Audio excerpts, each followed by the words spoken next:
Do the rich people cringe and say, don't tell them that, Robert? Yes. Don't tell people what you know. Right. Keep them poor.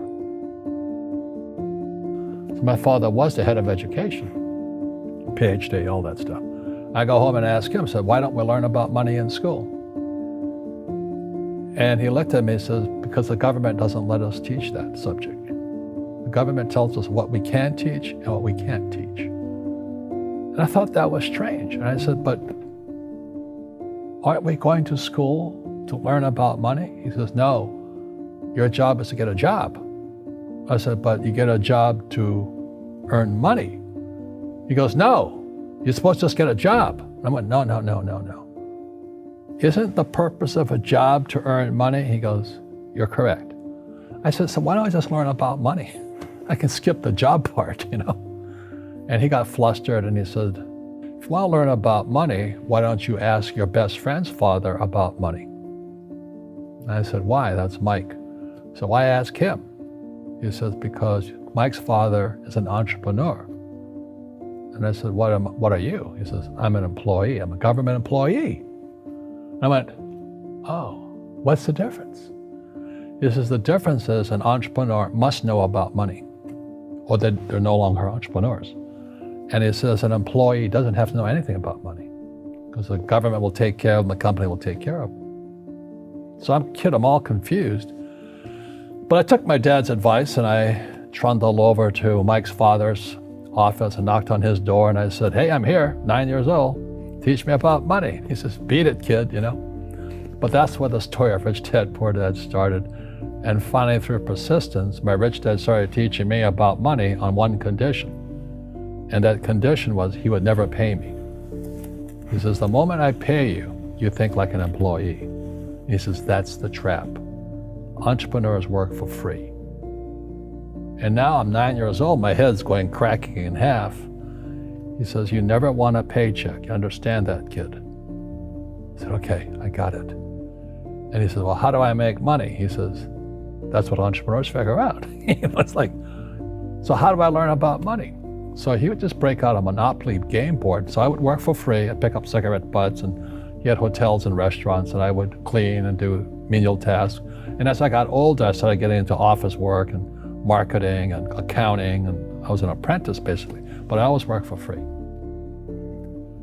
And he would teach me about money, but the way he taught me about money was playing Monopoly. And finally one day I got upset. I said, well, when are you going to teach me about money? He says, what do you think we're doing? We're playing Monopoly. He goes, no. What do you think we're doing? We're playing Monopoly. He says, what do you think we're doing? So I don't know. I'm teaching you about money. And then that's when, you have one green house. He says, there's many formulas for great success in money. There's thousands of them, but one of the best ones is found on the game of Monopoly. It still is today. 4 green houses, 1 red hotel. I said, what? He says, one of the greatest ways to acquire great wealth is playing Monopoly in real life. 4 green houses, 1 red hotel. Well, is that all there is? He goes, that's it. And he says, what do you think I'm doing? And I went, I don't know. So then he took me out, he showed me his greenhouses.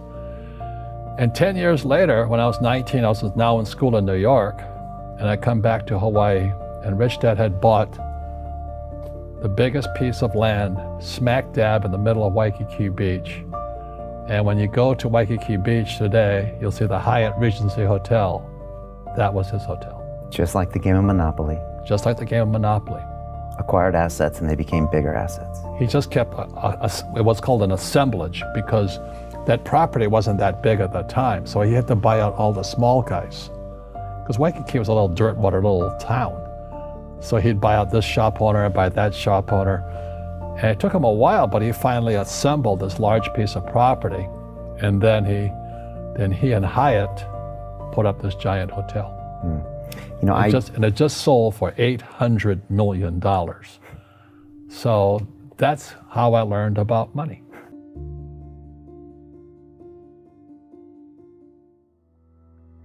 I've had financial crashes. I've had people stab me in the back, but they're all good because I grow from it. That's spirituality. Right.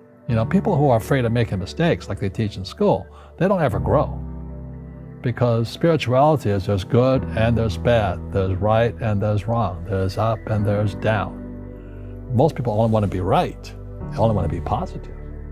Well, you can't have that. That's not reality.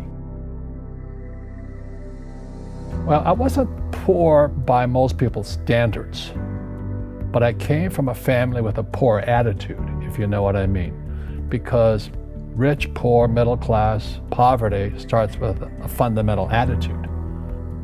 Poverty is passed on. It's taught in your families. And middle class is taught in families. And so the people right now who are sitting at home, who are struggling financially or worried about money or unhappy, they may be making a lot of money, but unhappy with what they're doing, it was probably taught to you. Your super ego was taught, get a job, work hard, or you'll never be rich, or the rich are evil, or whatever. The school system will never teach you about money. The school system was designed to teach you to be an employee, which is important, or a doctor or a lawyer, a specialist, but never about money. And what most people lack is real business knowledge, like accounting, like debt, like taxes. You got to know that stuff, but they don't teach it in school to anybody. So, and then when people ask me, how did your rich dad learn this when your poor dad, a PhD, didn't? And the answer is very simply, my rich dad, who's my best friend's father, his father died when he was 13. So his rich dad had this family business at 13 to run. So he had to drop out of school, which was his blessing. There's blessings, and sometimes a blessing doesn't look like a blessing, but it turned out to be a blessing. And then his teachers became his bookkeeper, his accountant, his attorney, his banker, his real estate agents. So he has what I call real teachers, not these fake teachers in school. You see, most teachers in school, they're out of ethics. They teach subjects they themselves don't practice. I asked the teacher, I said, I'm in my third year of calculus now. It was called strength of materials. I said, am I ever going to use this stuff? He goes, no. I said, why do you teach it? He says, because I get paid. I said, do you ever use it? He goes, no. And that's why, you have to, in life, one of the things I suggest to people, you got to find a real teacher versus a fake teacher. And a fake teacher is somebody who doesn't do what they teach. And a real teacher is doing what they teach every day. So my accountants, my attorneys, they're in it every single day. That's how I learn, because every day I'm solving problems in my business. So I have accountants and attorneys and bankers and all these people on speed dial because I'm solving problems with my team. I see you giving this knowledge out, and yeah. Do the rich people cringe and say, don't tell them that, Rob? Yes. Don't tell people what you know. Right. Keep them poor. But, unfortunately, the poor, as was in the Bible, I'm not real religious, the poor will always be amongst us because it starts up here. Right, it's that fear mentality. It's in their words, and the words become flesh. Again, I'm not really religious. I flunked out of Sunday school also. But when they say I can't afford it or I can't do that, they go down. They become what they say. My PhD daddy says, what do you think I am, made of money? I can't afford that. And my rich dad would say, that's why he's poor. Poor people say, I can't afford it, I can't do that, I don't have time. Because this is an escape. It's an escape, you know what I mean? It's easy to say, I can't afford it. And your rich dad used to say what instead of, I can't afford it? How can I afford it? How can I do that? What would it take, or why should I do that? He says that a question opens the mind, a statement closes the mind. See, when you say, I can't afford it, your mind shuts down, and you become what you say. Rugby is a team sport, but so is soccer. The rules are different. And other people are golfers. They play by themselves. And so everybody's different. So my game financially is business, number one. Second is real estate. So what I say to young people is, you find your game.